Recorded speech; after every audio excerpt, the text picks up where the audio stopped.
warahmatullahi wabarakatuh. Halo sahabat Popos, selamat datang di podcast Perbankan Syariah bersamaku Sarah Aulia Kasifah. Nah, di episode Popos kali ini kita akan berbincang-bincang tentang SBC kemarin. Nah, telah bergabung bersama kita yaitu Kak Sidita Apriliani Nirmawastari, SE. Langsung saja kita sapa. Halo, assalamualaikum Kak. Waalaikumsalam warahmatullahi wabarakatuh. Gimana nih Kak kabarnya? Alhamdulillah baik, sehat. Wah, alhamdulillah ya Kak. Tetap semangat dong ya. Iya pasti dong, harus semangat. Iya. Nah, untuk mengawal ini Kak, boleh dong ya perkenalan terlebih dahulu. Silahkan Kak. Oke, halo teman-teman semuanya. Perkenalkan, namaku Sidita Apriliani Nirmawastari. Kalian bisa panggil namaku dengan nama Sidita. Dulunya aku ini mahasiswa, jadi alumni dari mahasiswa IAIN Salatiga, khususnya juga ambil program studi perbankan syariah. Nah sekarang nih kesibukannya lagi lanjut lagi studi dan alhamdulillah nih seneng banget gitu. Ini adalah undangan SBC ketiga dari program studi perbankan syariah. Jadi dengan 3 kali tapi 3 sesi yang berbeda. Yang pertama offline, terus habis itu kemarin Zoom online, dan sekarang nih lewat podcast. Dan luar biasa pokoknya. Jadi HMPS ini tuh mengikuti perkembangan teknologi gitu. Bagus sih, patut diapresiasi banget. Wah, nah Kak, selama menjadi mahasiswa perbankan syariah nih, organisasi apa aja yang Kak Sidita ikuti? Oke, dari selama kuliah ya. Iya. Selama kuliah aku kenal itu pertama ada 2 organisasi. Iya. Jadi dulunya itu aku ikut di Koperasi Mahasiswa Fatwa IAIN Salatiga. Di situ sampai akhir aku masih terlibat di Kopma. Terus yang kedua aku juga ikut di organisasi ekstra, yaitu Pergerakan Mahasiswa Islam Indonesia, dan juga sampai lulus pun juga masih terlibat di PMII gitu ya, masih nggak bosen-bosennya. Terus juga aku pernah gabung di organisasi Dewan Mahasiswa Fakultas di FEMI. Waktu itu ketuanya itu Mas Adrian, yang juga naik lagi. Sekarang Mas Adrian itu dulunya juga jadi ketua institut. Dari situ aku juga ikut organisasi lagi di ekstra. Di rumah itu ada di tingkat kecamatan, terus juga di tingkat kabupaten, dan sekarang juga masih aktif di tingkat wilayah, yaitu Ikatan Pelajar Putri Nahdlatul Ulama. Jadi dari kecamatan, kabupaten sampai di provinsi sekarang juga masih aktif gitu kan di PPNU. Terus kebetulan juga gitu kan, karena mendapatkan beasiswa Bank Indonesia, aku juga aktif di organisasi GENBI gitu, Generasi Baru Indonesia. Ya dari kampus juga sampai ke wilayah, jadi di Semarang juga masih organisasi di situ selama kuliah. Gitu sih kurang lebihnya tentang organisasiku gitu. Perjalanannya. Ternyata sangat banyak sekali ya Kak, organisasi-organisasi yang Kak Sidita itu ikuti. Ya, semoga sih bermanfaat ya. Nah, setelah Kak Sidita ini lulus menjadi seorang mahasiswa nih, keuntungan apa saja yang Kak Sidita dapatkan selama menjadi mahasiswa perbankan syariah? Oke, pastinya banyak ya. Dari segi ilmu gitu kan, pasti gitu. Aku yang nggak tahu apa-apa soal perbankan apalagi syariah gitu, karena aku jadi tahu soal perbankan syariah. Kedua, aku ketemu sama dosen-dosen yang luar biasa gitu ya. Walaupun perkembangan teknologi sekarang itu semakin canggih, apa-apa gampang gitu ya, mau cari informasi apa, ilmu itu gampang banget sekarang dicari, tapi kan ketika kita itu bertemu dengan sosok gitu kan, ilmunya itu bisa sampai kan gitu kan. Bedanya kita itu mencari ilmu di langsung dengan guru, kalau ngaji pun online gitu juga gak mungkin nyampe kan kayak gitu. Terus yang ketiga, aku bisa ketemu sama lingkungan yang luar biasa hebat, yang bisa merubah pola pikirku, mindsetku, teman-teman di kampus, juga adik-adik tingkat gitu kan, kakak-kakak tingkat yang bukan cuma di jurusan perbankan syariah tapi juga bisa ke jurusan lain gitu. Terus aku juga bisa ketemu sama orang-orang dari kampus-kampus lain, dari Nusantara juga bisa gitu, karena jaringan karena aku mahasiswa gitu. Dan seneng banget gitu akhirnya selama kuliah di perbankan syariah itu banyak sekali manfaatnya, banyak sekali pengalamannya. Terus setelah lulus gitu kan, kerasa gitu, jadi kerasa banget manfaatnya ketika kita itu kuliah.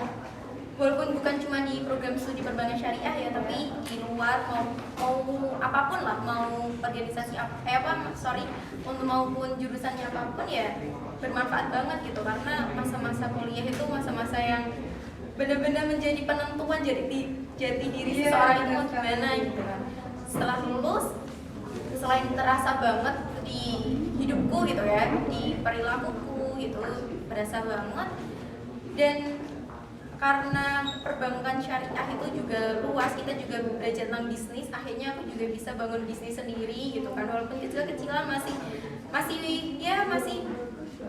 berapa tahun gitu kan, walaupun aku dari SD itu juga suka bisnis gitu, sampai sekarang pun masih berjalan, dari mulai jualan apa-apa, terus aku bisa lebih paham cara mengelola bisnis itu seperti apa, dan itu sangat bermanfaat gitu. Jadi juga bisa jadi bekal buat aku buat ini bayar bayar S2 aku sekarang gitu. Jadi sangat-sangat bermanfaat gitu. Walaupun aku belum pernah terjun ke dunia kerja secara real untuk perbankannya gitu ya, tapi manfaat-manfaat itu yang masih sampai sekarang terasa sih kayak gitu. Oh, seperti itu. Nah, buat bisnis itu yang sedang Kak Sindita jalan itu ada apa aja sih? Oke, bisnisku yang pertama aku bangun sejak 2000, lulus SD itu 2010. Wah. Iya benar 2010. Aku bisnis snack sampai sekarang juga masih gitu kan. Ya snack kecil-kecilan yang cuma bukan produksi sendiri, tapi aku kemas lagi dengan packagingku sendiri kayak gitu. Masih sederhana tapi yang masih konsisten sampai sekarang gitu. Aku juga ada uang sakuku itu selama kuliah aku nggak pernah minta orang tua ya dari itu gitu, dari uang saku dari jualan snack. Terus yang kedua aku masih buka bimbingan belajar, bimbel privat terutama, karena aku nggak mau kelompok gitu. Aku punya alasan-alasan tersendiri kenapa aku nggak mau bimbel itu kelompok gitu. Itu aku bangun sejak SMA kelas 2 sampai sekarang pun juga masih aktif, aku masih buka bimbel-bimbel di rumah. Dan itu juga malah jadi pandemi ini malah menjadi rezeki yang banyak gitu, karena kebanyakan mereka butuh sosok untuk pendamping di rumah untuk belajar bareng gitu kan. Nah itu juga masih dan untungnya juga kuliahku masih online ya, dan itu jadi bisa sampingan banget gitu, sebulan lumayan lah gitu. Terus yang ketiga aku punya bisnis laundry. Jadi aku bangun waktu aku semester 7. Jadi aku semester 7 itu nggak ngapa-ngapain, nggak ngerjain skripsi, malah kepikiran bangun bisnis itu. Dan modalnya dari mana ya? Modalnya aku masih punya sedikit sisa dari uang beasiswa. Aku sisihin buat beli mesin cuci. Ya itu, anak beasiswa bukan cuma buat kebanyakan buat kepentingan kuliah, kepentingan pribadinya untuk mendukung kuliah, aku sisihin buat bangun bisnis gitu. Oh gitu. Ya walaupun sampai sekarang sih walaupun nggak seramai dulu ya, karena marketku dulu di Salatiga itu adalah mahasiswa, sekarang udah enggak gitu, kesusahan. Jadi aku balikin lagi ke rumah, aku bangun lagi di rumah, maksudnya aku cari pasar lagi di rumah ya dikit-dikit, yang penting masih ada pemasukan gitu, yang penting masih berjalan bisnisnya, jangan sampai berhenti gitu kan, mau merangkak mau ngesok-ngesok ya apa gitu, tapi jangan sampai berhenti. Terus selanjutnya aku juga masih jualan kayak kaos kaki, jadi aku jadi agen di salah satu pabrik gitu, pabrik di Surabaya, dan agen di Kabupaten Semarang itu punyaku gitu sampai sekarang gitu. Nah, gimana di era digital saat ini Kak? Kan apakah bekerja di bank itu semakin sulit dikarenakan banyak teknologi yang semakin canggih dan kemudian akan tergantikan gitu?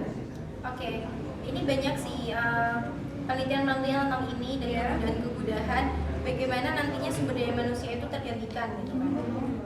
Tapi aku lihat itu bukan jadi suatu permasalahan yang kompleks ya. Jadi kalau misalnya kita secara praktiknya mahasiswa perbankan syariah itu nanti takut kita nggak punya lahan pekerjaan gitu. Perbankan syariah itu luas gitu, nggak cuma di bank gitu kan. Tapi kalau misalnya mau fokus ke bank syariahnya pun juga, kalau misalnya kita mengikuti apa ya, lowongan pekerjaan di bank itu juga masih terus ada gitu. Entah itu di bank syariahnya, entah itu di bank konvensionalnya. Tapi kalau misalnya kita memang mengejarnya untuk ke bank syariah, untuk di daerah kita gitu kan, khususnya di Salatiga gitu kan, itu memang masih kecil gitu lingkupnya gitu, karena belum ada bank-bank pusat, masih bank kantor cabang yang masih kecil-kecil gitu. Jadi kalau misalnya mau berkarir di Salatiga itu masih saingannya masih berat gitu lah, masih kecil sekali lingkupnya gitu. Tapi kalau misalnya kita ke kota, misalnya ke Semarang, ke Solo atau ke Jakarta gitu, banyak peluang di sana, walaupun persaingannya juga karena SDM gitu kan, persaingannya juga luas gitu, nggak cuma dari anak-anak perbankan syariah, dari jurusan pertanian pun juga mereka mau ke bank gitu kan. Tapi menurutku terutama dalam pelayanan nasabah itu nggak bisa digantikan sama mesin kalau menurutku ya, karena eye contact, cara kita melayani itu nggak bisa digantikan sama mesin. Gimana caranya manusia itu bisa percaya 100% dengan mesin, maksudnya membangun kepercayaan seorang nasabah gitu kan, itu nggak bisa cuma lewat mesin. Otomatis mesin pun masih banyak kendala gitu kan, nanti pin yang keblokir lah, yang nanti ATM hilang lah atau apapun, itu kan juga masih berkaitan sama manusia lagi kan. Gitu sih kalau menurutku ya. Tapi kalau misalnya studi-studi yang lain pun juga memprediksi sumber daya manusia di perbankan itu akan kurang. Tapi kalau menurutku nggak perlu takut lah kalau misalnya mau berkarir di bank. Yang penting asah terus aja soft skill kita, pengetahuan kita tentang perbankan syariah itu gimana, terus attitude kita gitu kan, attitude kita mau mencerminkan perbankan syariah itu seperti apa. Yang penting kalau menurutku gitu ya, kalau mau berkarir di bank gitu. Jadi nggak melulu soal bagaimana nanti gitu kalau menurutku ya. Gitu. Nah, untuk tips dan triknya nih menjadi seorang profesional banker, menurut Kak Sindita itu bagaimana? Oke, profesional gitu ya, berat banget gitu. Karena jujur gitu ya, aku belum pernah benar-benar secara nyata realnya itu kerja di bank gitu, belum pernah gitu, belum sama sekali belum pernah gitu. Tapi kalau misalnya sharing selama kuliah itu kan juga kita diajarkan bagaimana prakteknya, praktikumnya gimana gitu ya. Ya yang penting kalau menurut pertama kita punya skill. Jadi skill itu bukan cuma tentang public speaking, tentang karakter kita ya, tentang pemahaman kita. Yang penting ya otaknya gitu, otaknya dulu gimana. Karena di perbankan itu juga bukan melulu soal fisik gitu, harus cantik, harus ini gitu. Itu enggak, itu cuma tampilan luarnya aja di frontliner gitu kan. Yang ketemu sama nasabah, tapi di belakang itu ya mereka biasa-biasa aja gitu. Bahkan ya kerja gitu ya udah mau pakai apapun yang penting sopan ya gitu kan. Jadi enggak melulu soal fisik. Yang penting ya kita otaknya gimana dulu, tentang perbankan syariahnya gimana, pengetahuannya gimana. Yang kedua tentang skillnya, soft skill kita.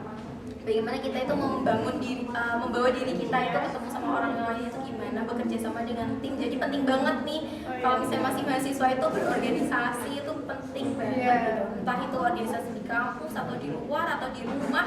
Yang penting itu kita tuh cara menyelesaikan suatu masalah bareng-bareng, kerja tim itu kan belajarnya di organisasi kan gitu. Itu sih yang penting kalau menurut aku gitu. Jadi selain itu ya gimana cara kita membranding diri kita sendiri gitu.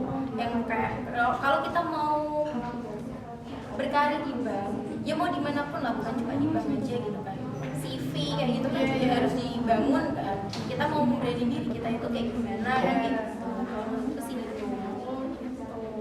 Nah, dari SBC kemarin nih, Kak Sindita kan pernah menjelaskan pernah magang di Bank Indonesia. Nah, mungkin kan teman-teman juga semuanya pasti ingin lah magang di Bank Indonesia. Gimana sih tips dan triknya supaya bisa magang di Bank Indonesia? Oke, di Bank Indonesia ya. Iya.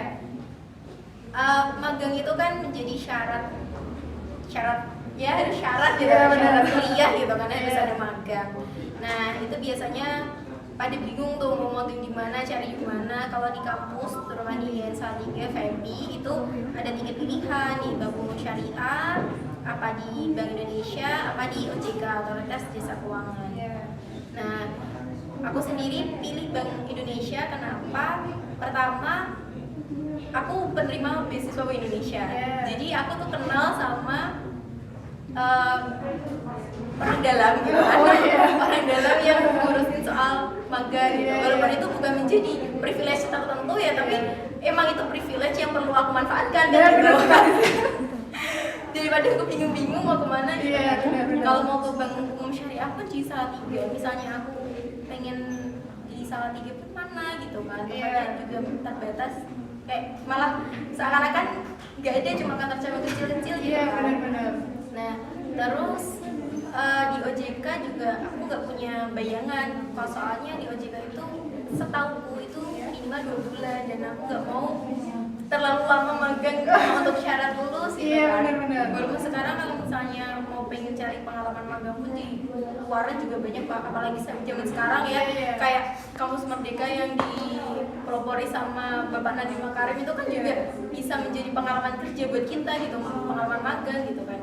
Nah terus untuk di pengalaman BI kemarin, pertama cari aja proposal gitu, minta proposal ke kampus itu. Sama kok untuk mengajukan ininya itu sama, cuma kita gali aja kita mau di mana, terus rencananya mau kapan, terus timnya siapa sama siapa aja gitu kan. Walaupun sebenarnya kalau di Bank Indonesia itu pengennya ya kamu sendiri gitu, bukan tim gitu sebenarnya. Karena aku pilihnya ke di Jawa Tengah gitu, di kantor perwakilan wilayah Jawa Tengah yang ada di Semarang. Kalau misalnya aku ke Solo itu sebenarnya bisa tim bahkan 10 orang bisa kalau di Solo, tapi kalau di Semarang itu terbatas itu. Kalau perspektifku ya, kenapa mereka susah ya karena mereka di kantor wilayah gitu, jadi utamanya itu di sana gitu. Orang Solo orang Pekalongan, orang Solo mana-mana gitu kan, pusat Jawa Tengah ya ada di Semarang gitu, jadi ada pengurangan mungkin ya gitu, jadi terbatas. Terus lama karena antrinya tuh banyak banget, jadi banyak sekali kampus-kampus yang mau magang gitu. Bahkan di Bank Indonesia itu bukan cuma untuk pengen yang magang buat kampus 1 bulan, jadi kamu kalau misalnya mau pengen magang 2 minggu bukan atas nama kampus pun bisa gitu, tapi cuma 2 minggu gitu.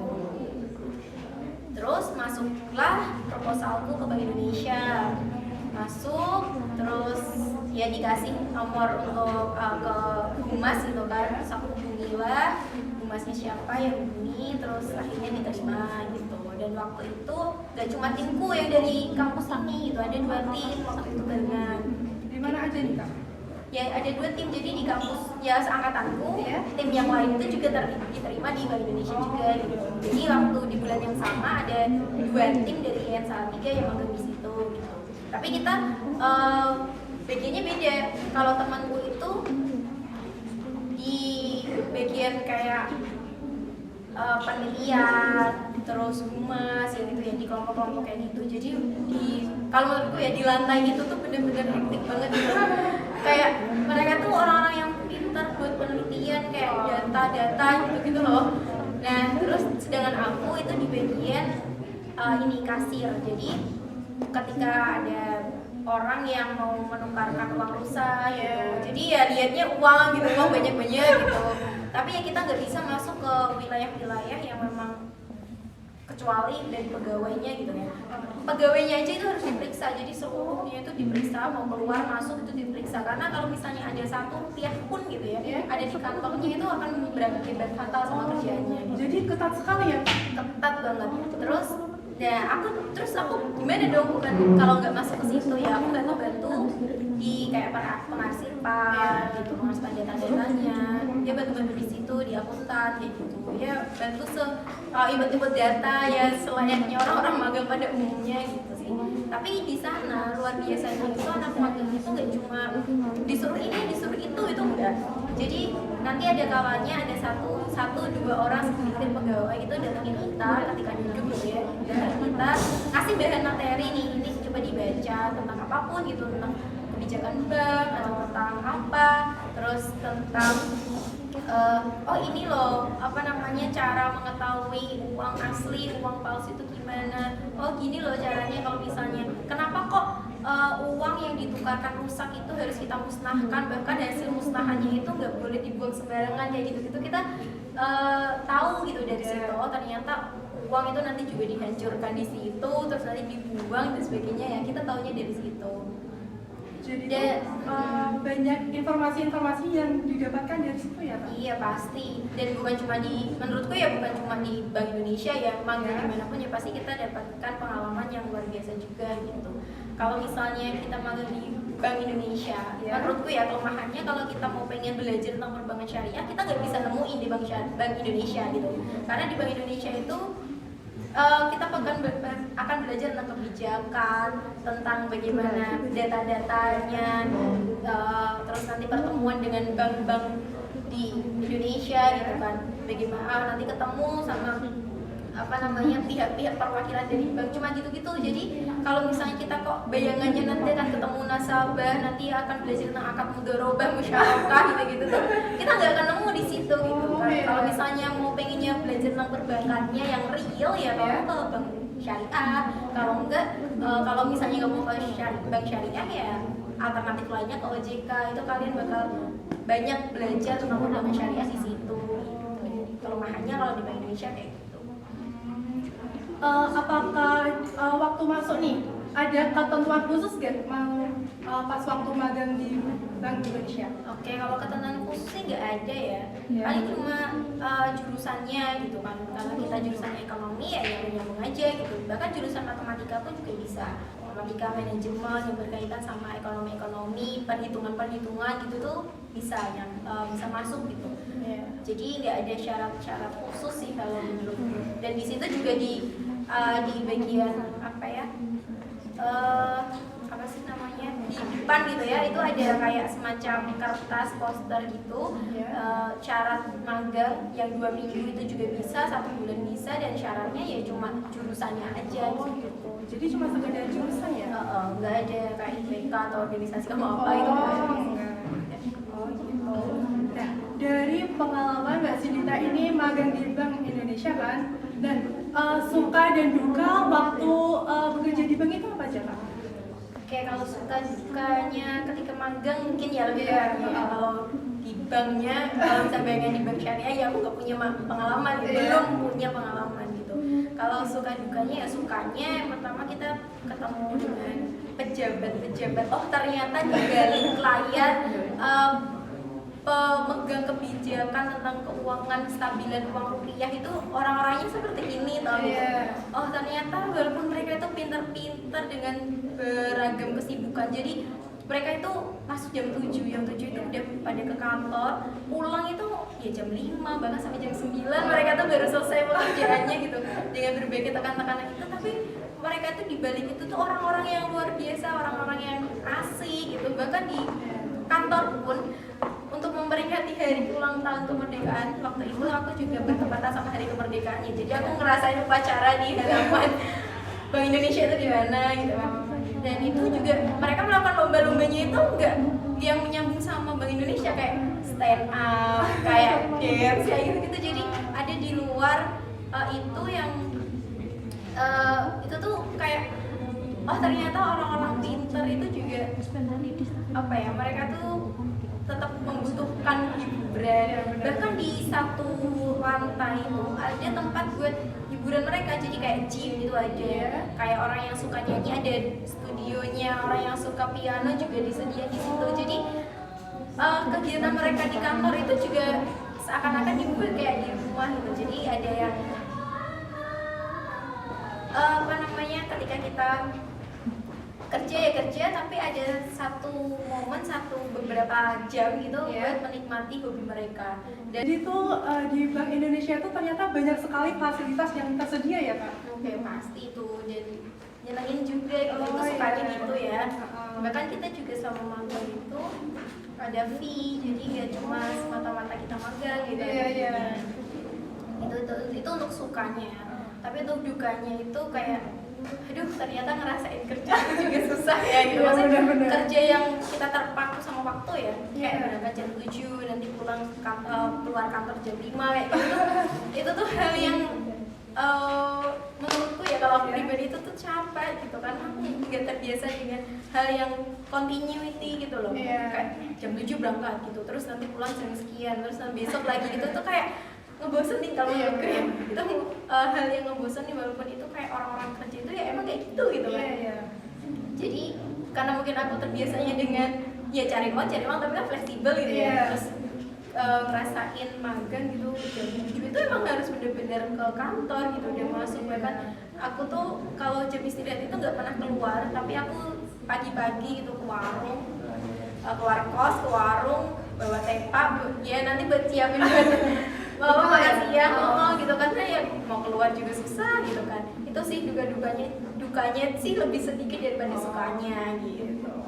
Nah, mungkin sebelum kita mengakhiri sharing-sharing pada episode kali ini, boleh nih Kak Sindita kasih motivasi buat teman-teman semua supaya tetap semangat belajar walaupun di masa pandemi saat ini. Oke. Ini penyemangat juga buat aku sendiri karena aku juga masih mahasiswa yang online gitu kan. Yang penting nikmati aja apapun yang sedang kalian mulai itu nikmati. Apa yang sudah kalian mulai itu ya selesaikan gitu. Bukan dengan alasan ini ada kendala satu lain hal, yaitu adalah hal yang harus kita lewati gitu. Karena kalau misalnya kita nggak bisa melewati itu ya berarti kita orang yang lemah gitu. Kalau misalnya kamu pengen sukses, kamu pengen menjadi orang yang kuat, menjadi orang yang berkarakter, ya apapun rintangannya harus kamu lalui kayak gitu. Dan aku sendiri pun juga masih mikir gitu bagaimana caranya aku tuh bisa fokus ketika kuliah online, gak megang HP, buka WA, bahkan kuliah sambil tiduran itu juga aku alami gitu. Walaupun tingkatanku itu sekolah S2, tapi itu capek karena satu kali mata kuliah gitu kan, satu kali pertemuan itu bisa sampai 2 jam setengah gitu kan, capek banget mata. Tapi gimana caranya aku bisa nyemangatin diri aku sendiri. Kalau misalnya kita mau sukses, kita mau berkarakter, kita mau hebat, ya apapun kendalanya harus kita lalui. Apa yang sudah kita mulai harus kita selesaikan, apa yang sudah menjadi keputusan kita ya harus dipertanggungjawabkan. Kalau menurutku sih gitu. Oh iya, terima kasih Kak karena sudah menyempatkan waktunya buat sharing-sharing pada episode kali ini. Sama-sama. Terima kasih juga sama TPS. Nah, terima kasih buat sahabat-sahabat Popros karena selalu stay tune terus di podcast Perbankan Syariah. Saya Sarah Aulia Kasifa, mohon undur diri. Wassalamualaikum warahmatullahi